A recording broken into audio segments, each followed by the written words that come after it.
Morlock, is that okay with you? Thank you. Really appreciate it. I know I apologize, Senator. I owe you lunch or somebody and everybody else in the audience. All right, we've got file item number 1, SB 251, Senator Roth. Please, sir.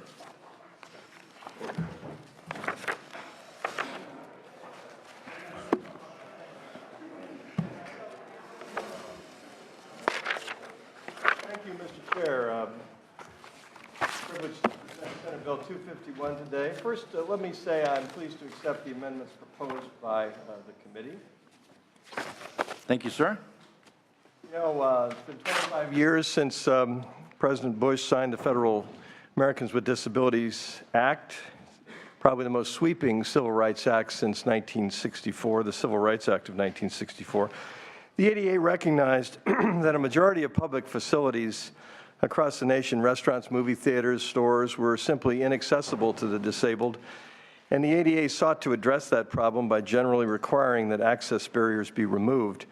Unfortunately, some businesses were simply not interested in complying, but for those that were, it was a very complicated process. Construction standards were complicated, in some cases contradictory.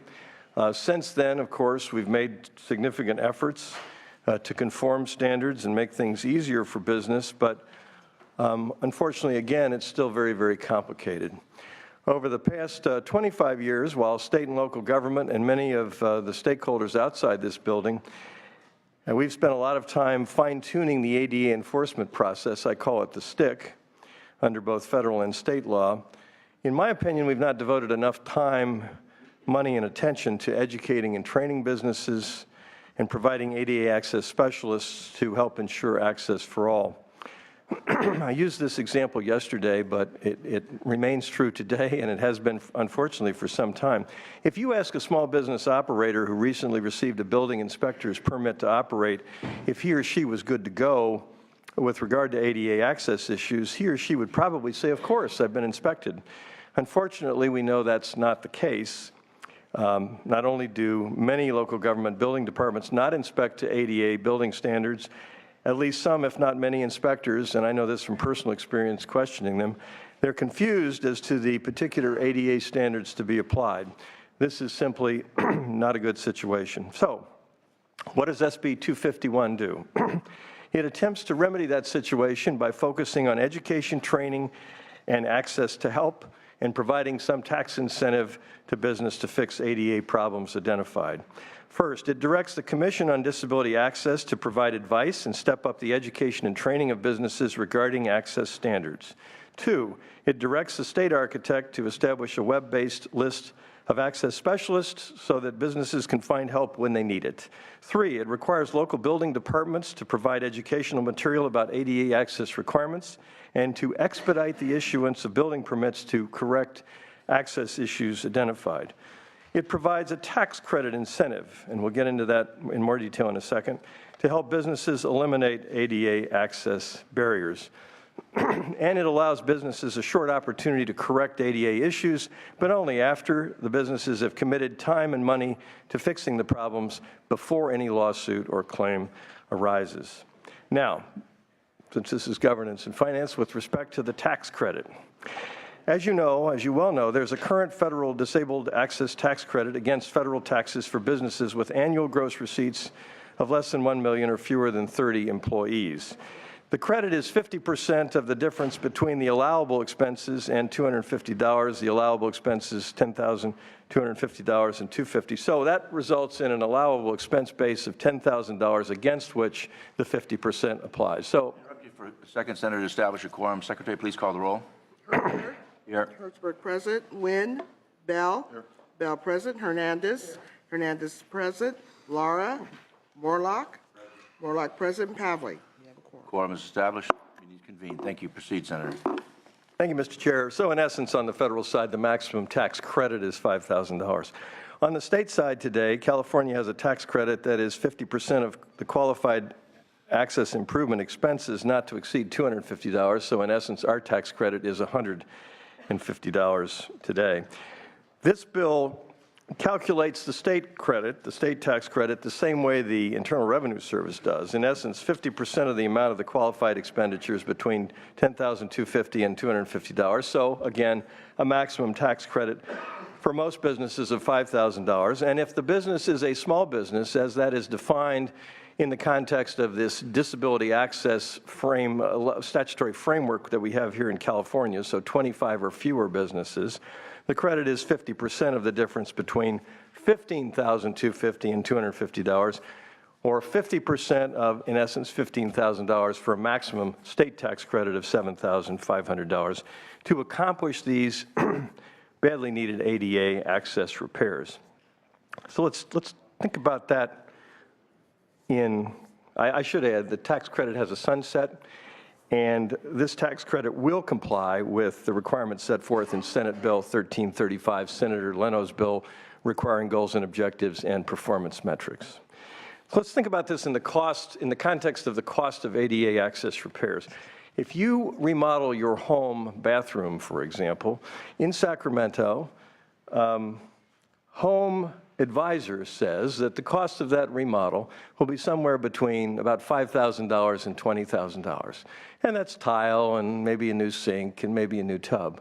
That has nothing to do with moving load-bearing walls, with widening doorways, with doing the types of structural repair and renovation that most often these businesses have to do in the context of their business operations. So you can imagine the cost of ADA access repair and measure that against the amount of the tax credit. This is the state and this is the state budget, so we're concerned about the maximum $7,500 tax credit here.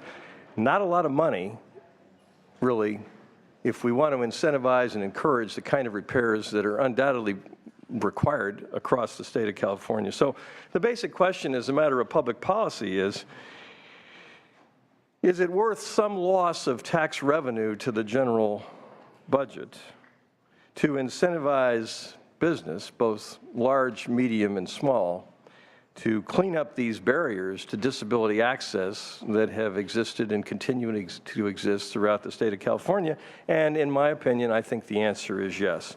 As a state, we must do more to push this much-needed disability access renovation. We must do more to push disability access training.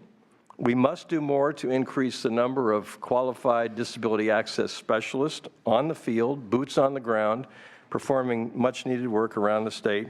And through this tax credit program, we must incentivize and push business to correct these ADA access issues and provide equal access to all facilities in the state of California. So, Mr. Chair, with that, I would respectfully ask for an aye vote. Thank you, Senator. Witnesses? Favor? Jennifer Barrera on behalf of the California Chamber of Commerce, and we are in support of SB 251 and thanks Senator Roth for bringing forth this measure. California Chamber of Commerce, our businesses, our employers, the most important aspect is that they're accessible to all customers. They want as much business, obviously, as they can. And so our primary goal with this proposal is to encourage access and encourage businesses to become compliant with the construction-related accessibility standards of California. We believe that Senate Bill 251 will help to incentivize those buildings to become accessible. First, as Senator Roth mentioned, the CASP inspection program is something that is costly for a lot of businesses, but with regards to the tax credit that is proposed in SB 251, it will become a more realistic options for business to utilize so that they can improve their buildings and become accessible with whatever requirements or items are identified in a CASP report. The bill proposes that a building will have 90 days in which to implement the CASP report and the provisions in that report, and again, the tax credit will help employers being able to afford those CASP inspections.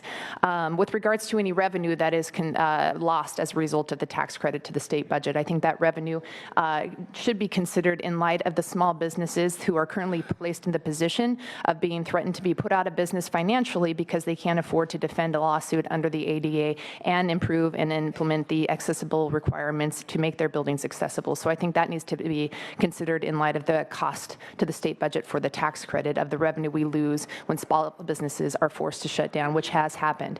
And so with regards regards to that, we are in support of SB 251 because we believe that the complete comprehensive package that SB 251 presents with regards to the CASP inspection, the tax credit, the education, and training will overall increase accessibility and increase businesses to become compliant in California, which is what we're in support of. So with that, we urge your aye vote.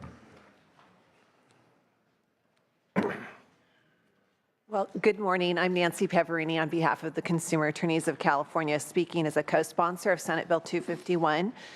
Consumer Attorneys is seeking in good faith to find a solution to a problem plaguing many California communities, how to make buildings more accessible for people with disabilities, while at the same time stopping the abusive practices of some attorneys who are filing multiple lawsuits against mostly small businesses and seeking fees, not compliance. We view both of these problems as significant and deserving of a solution. We are joining with those in the business community who want a reasonable and fair solution this year, and will continue to work with those in the disability community. We also want to work towards solutions that help commercial landlords and merchants upgrade their business property to comply with disability laws, such as the tax credit proposed in this bill. It's been a quarter century since these disability laws came into being, but too many businesses remain out of compliance. Access for all is a civil right that should always remain our goal, and we do support this measure. Thank you. Thank you so much. Others in support, please. Mr. Chair, members. Your name, rank, and serial number in this committee, no problem. Chris McKaylee on behalf of my client, the Civil Justice Association of California, in support primarily for the reasons that you and Senator Morlock heard yesterday in Judiciary. Thank you so much. Mike Rogi with the California Manufacturers and Technology Association in support. Thank you. Before I call for the opposition, I just want to say something with respect to this measure, because we had a really lengthy and good hearing yesterday in Judiciary. The jurisdiction of this committee relates to, unless I have it wrong in terms of what I'm saying here, the subject of this bill, A, the expediting of the permitting process, and B, giving tax credits, and most importantly, giving tax credits to folks that want to comply. So the notion, although there's many components of this bill, and there were eloquent and passionate testimony yesterday related to whether or not there should be any change in standards, as far as I understand, unless the other members see this differently, this committee's jurisdiction is we're going to give people tax credits to comply, and we're going to expedite their permitting process to comply. So I just want to make sure as we address that today, if you can give your thoughts as to that. So with that, I'd certainly like to call for the opposition to this measure. Morning, Mr. Chair and members. Picking up on your suggestion, Please, Kevin Baker, American Civil Liberties Union of California. We are opposed to the provisions of the bill absolving people of liability, but supportive of the proposal here before this committee and the tax credit. Thank you. Thank you, sir, so much.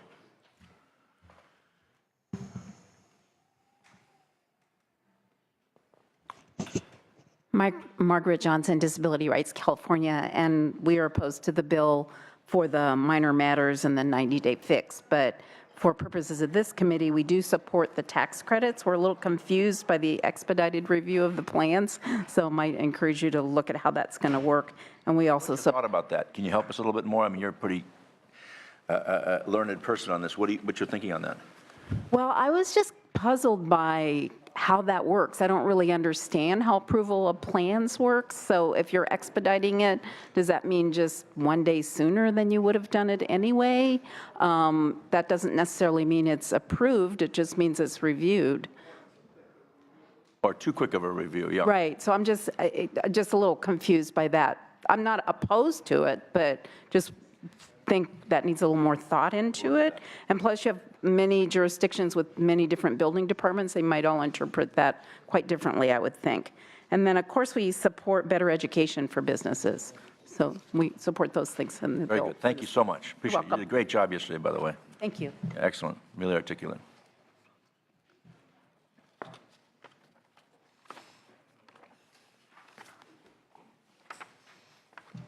My name is Connie Arnold. I'm a resident of Elk Grove, and I'm here before the committee because I want to tell you how I feel about this bill.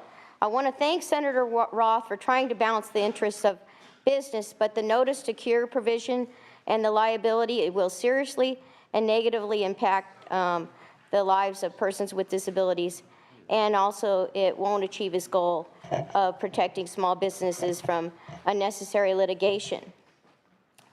One of the things that was already discussed, and I realize what this purpose of this committee is, but on a whole, yesterday's committee, they suggested there were going to be amendments to this bill, and they might be taken up, so I assumed it would be here. So the issue of signage being a minor matter, it's not a minor matter. For example, a friend of mine, both of us in wheelchairs, he's like my brother. But the signage matter was something that was taken up, and we're just as a matter of accommodating the process, because you couldn't amend them there, just as due course, what was passed there, we're going to accept here. Right. I think it's already, that's just how the legislature works. Right. Well, I just wanted to, I want to give you an example. My friend and I were going to a church. You know, signage matters, they're not minor matters to people with disabilities, and what other able-bodied people think is a minor matter. It's not a minor matter if you're in a wheelchair. For instance, we were going to a church and we couldn't see where to get in. There was no signage. Well, his entire wheelchair went down a flight of stairs, and he yelled out for me to stop because I was right behind him. And I would have fallen out of my wheelchair and probably broken my neck. And so, and the same thing like parking. Last week I was in Santa Cruz. I was at a parking lot, and I should have been able to park. And they had accessible signs posts, but the signage on the ground, you couldn't even see where the access aisle was. So I couldn't park there because I was afraid that I'm the only person I drive from my wheelchair, that somebody would pull in next to me, not being able to tell where the access aisle was. So that would cause a problem, and I would be blocked and be waiting hours, like Margaret was talking about before, about it's happened. I've been stuck in rain and shopping centers waiting for people to return all day. And signage, like for instance, like Hard Times Billiards and Citrus Heights. I had to go to the restroom, and I didn't see, you know, but one bathroom to use, and it was inaccessible, and I got hurt. But, you know, after I finally came out, finally somebody says, oh, we have an accessible bathroom somewhere in the other part of the building that you wouldn't know. So this is about life issues, about safety of people with disabilities, about knowing where entrances are and things like that. We agree that there needs to be changes to make sure people with disabilities are getting access, and not those people that are filing cases that don't want access. For me, I want complete access. If I had standing for a men's restroom and making it accessible, or for a deaf person or a blind person, I would make those facilities accessible. Now, bringing up the tax credit issue, that's great. Californians for Disability Rights has always been in favor of that, tried to pass other bills to improve tax credits. Years ago, you may not know this, but Prop 110 was pushed by the industry to give reassessments where they were making improvements for access, so the businesses would not be reassessed for providing access. That's under the State Equalization Board knows about Prop 110. So I would be here to support that, but portions of this bill are unacceptable because signage is critical to people with disabilities. They're not minor matters. And then what else is going to be considered minor matters? And I want to also say that all CASP reports are not alike. So it's kind of like buying real estate. Let the buyer beware. You know, you've got different capabilities and qualifications of the people who may have historical knowledge about what code compliance is. And yes, codes do change. We didn't used to have electric vehicles. So codes in life change. And as people age, people want more access. My 90-year-old great aunt, who's since passed away, she says, Connie, I have the hardest time opening the post office door, and parking there was on a slope. So, you know, these issues are critical to people with disabilities. And to create us as a subhuman class and make our standards different is unacceptable when it comes to liability and issues like that. Once you've already been discriminated against, you've already been discriminated against, you know? I mean, it reminds me, I won't say too much more. It reminds me of Plessy versus Ferguson, okay? When they sanctified and said that under the Louisiana Train Car Act in the 1800s, that it was acceptable for African Americans to be segregated from whites, okay? And then we had Board of Education Brown v. Board of Education that said segregation was not equal. And that didn't even get enforced until the National Guard came out and said, these individuals have the right to go to the same university, to go to school, to have access that's equal. You know, this is about, you know, you can say businesses touting costs and how they voluntarily want to comply, and the ADA is only driven by private action, right of private action by individuals with disabilities to enforce these laws. We don't have real government enforcement across the United States of these laws. It's a case-by-case basis, and it's very difficult, day in and day out, banging your head against a wall to find an accessible parking or an accessible bathroom, and then hear in the media them say, oh, you know, drive-bys and serial litigants, and, you know, when you just want access. I mean, what do we have to do to get access? We want enforcement. And if we could have broader enforcement, like we don't have currently with our Attorney General, then I would really appreciate to see greater enforcement of these laws across the board. Not Well, ignorance. hopefully with these tax credits, more folks will comply quicker. I grew up with a brother who was not allowed in public school because of his disabilities. They didn't have the laws, they weren't written, and there were no electric wheelchairs, and his life was good. I understand it. The good news is that there's been unbelievably brilliant, significant in the education field, and certainly because of President George Herbert Walker Bush, great strides. And understand that. But the good news is, at least with respect to what's before this committee in the discussion of the tax credits, at least that's certainly a step in the right direction, I would submit. I think that part of the bill is acceptable. So thank you so much. Appreciate it, and there are other good portions. Thank you very much. Really appreciate for all of it. Thank you. Listening to us and Of course. Anybody else? Anyone else in opposition to the measure? Any questions from the members? Senator Bell. I'm interested in if you, in the hearings, heard from the building inspectors, people that actually do the inspections in terms of the expedited review and the process you set up in this regard. So, Well, thank you, Senator, for the question. Let me address that. city and county governments, you know. The concept of expedited review, I thought was important because we're putting to get to the part of the bill that was heard yesterday, we're putting a 90-day period on the opportunity to correct. Could be a fairly short period depending on the nature and extent of the repairs and alterations that required, particularly if they're structural. Given that short period of time, and by the way, it's from the date of inspection, not the date of the inspection report. So the time is fairly short, and I thought given the fairly short time, we ought to put city and county governments on notice that they ought to do the best they can to move these applications along. I gave some thought to putting a deadline on processing applications, and I did speak, Senator, to building inspectors. There were a group of them that visited me in conjunction with a statewide meeting they had up here last week, and I asked them, and they said, no, we understand expedite. We understand what that means. We deal with that all the time. We would rather you not put attach a particular number of days to the permit application process, because it all depends. It depends on, are we dealing with a ramp? Are we dealing with major structural repairs to bring a bathroom or a kitchen into compliance? And the length of time to process those permit applications will vary depending on the nature of the project. So they seem content, Senator Bell, with expedite. They seem to know what it meant. I said, well, you know, maybe you might be challenged. And they said to me, well, we get challenged all the time. We understand what that means, and it means we do the best we can to move it along as fast as we can. It doesn't impede the building inspectors, fire code inspectors, et cetera, in terms of the functioning of their duties to fully inspect buildings for the codes, the public safety codes, the fire codes, and so forth, right? That's exactly true, nor does it impede the building inspector's duty or the performance of their duty to fully analyze and review any permit application presented to them and the plans associated with it. Thank you.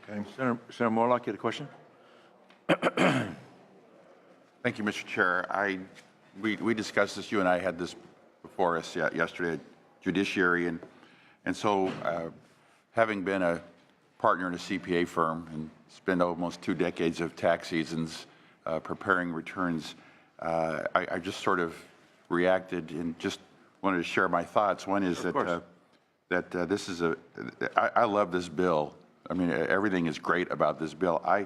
I just had trouble with the amount or size of the tax credit, so I had a chance to meet with Senator Roth this morning, and he even recommended the appropriate staff to meet with, so I had a good chat with them as well. You didn't bill them for the time, did you?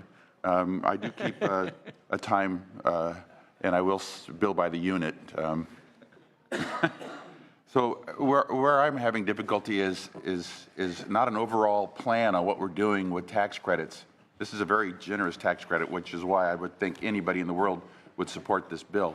But you're working on a project, and I applaud you on that, because we need to figure out how does everything fit in the whole, because this bill is pro-business, I'm there. This bill is fixing ADA concerns, I'm there. But I just don't see how it all fits with this tax component, which is the third leg of the stool, how it all fits into the whole.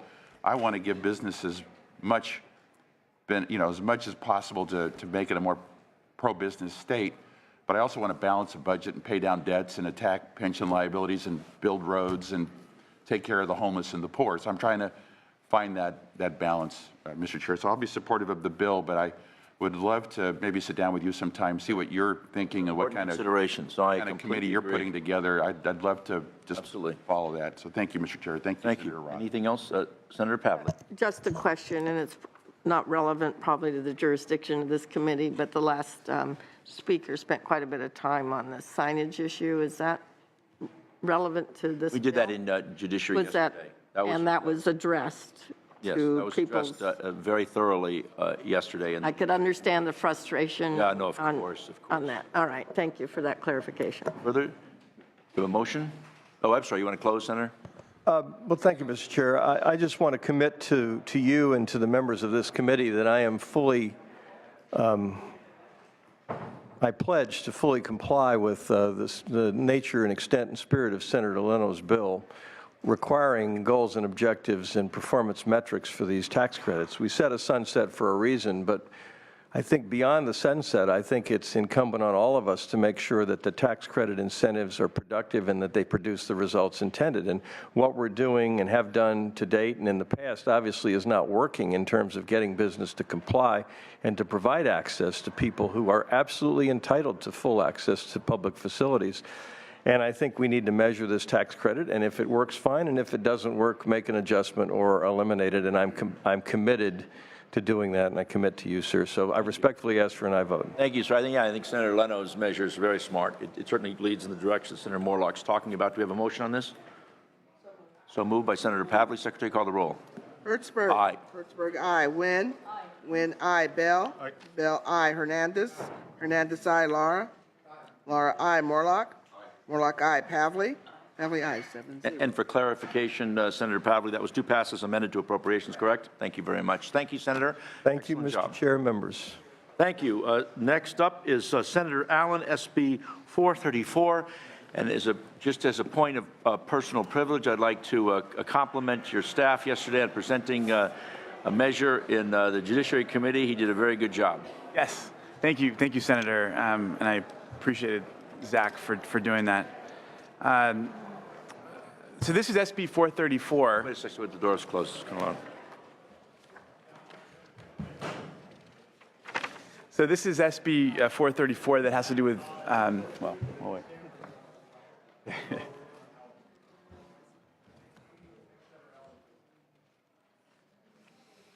Close the door.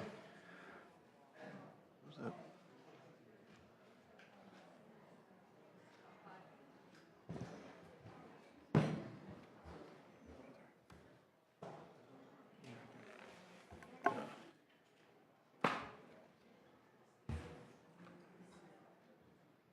Okay, sir, let's go. all right, so this is SB 434, which has to do with mobile home conversions. And I obviously want to just start by thanking you and the staff for the excellent analysis and hard work behind the scenes, bringing parties together to find an agreeable path forward on this bill. I'm very happy to take the amendments outlined in the comment 2 of the analysis, which take a different, more effective approach to the problem that this bill attempts to solve. So as proposed to be amended, SB 434 addresses an exploitation of tax law. Move the bill. Okay, bill's been moved. Okay. Make a quick presentation. Look, All right. you got some pretty good. We had some issues, but certainly the hard work that was done with staff has solved that. Well, should I just let my... Let your, quickly truncate and let your witnesses quickly. Okay, let me just, I'll quickly introduce Scott Svonkin and Brian Donnelly, who are here on behalf of Jeffrey Prang, the assessor of Los Angeles County and sponsors the bill. Scott, I think, has a brief comment he wants to make. Really briefly, thank you, Chairman Hertzberg. I want to thank you and the committee staff, Vice Chair Nguyen, all of the members for your consideration of SB 434 today. I'm Scott Svonkin. I'm representing Los Angeles County Assessor Jeffrey Prang, and we're here because this bill will bring fairness and close a gaping loophole in the tax law. Thank you. Thank you, sir. Yep. Thank you, sir. I'm Brian Donnelly from the Los Angeles County Assessor's Office. I'm here to answer any technical questions you may have about the bill or the package that we passed. Thank you. Any further support? Yes. Catherine Bohr with the Western Manufactured Housing Communities, and we believe that with all the amendments that we've discussed that we'll be removing our opposition. We'd like to thank the author, sponsor, and staff for working hard to make sure that the homes are categorized as personal property and not real property. Thank you. Excellent. Thank you. Any further support, any opposition to the measure? Hearing and seeing none. Any questions for the members? We have a motion, and the motion is do pass to, as amended to the floor, correct? Do pass as amended to the floor. Anything further, Senator Allen, on your close? I respectfully ask for an aye vote. Secretary, call the roll. Hertzberg? Aye. Hertzberg, aye. Nguyen? Bell? Aye. Bell, aye. Hernandez? Hernandez, aye. Laura? Laura, aye. Morlock? Morlock, aye. Pavley? Pavley, aye. You have 6 seats. 6-0. We'll hold it open. For who is it waiting for? Nguyen. Oh, Janet Nguyen. Oh, are you not voting on it? Oh, not voting. Okay, the measure's out 6-0. Thank you. Thank you so much. Thank you, Senators. Thank you so much. Next is file item number 3, the final matter on the agenda, SB 593. Senator McGuire.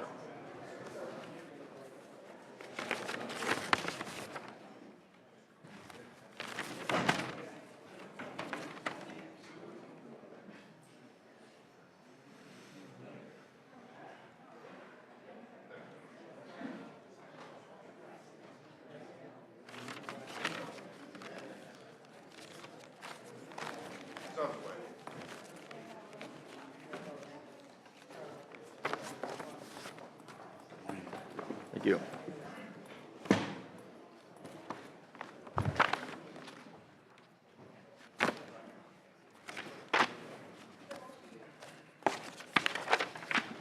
Here, I'm giving this to you.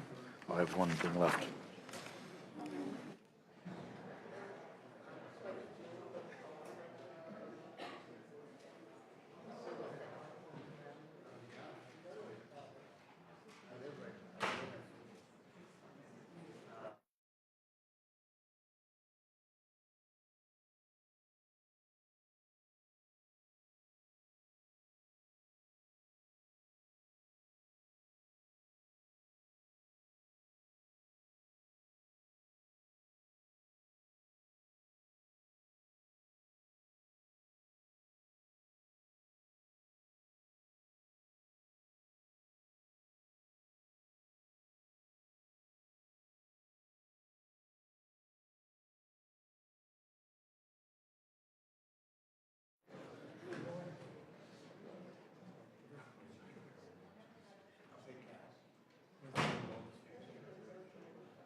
about to adjourn the hearing.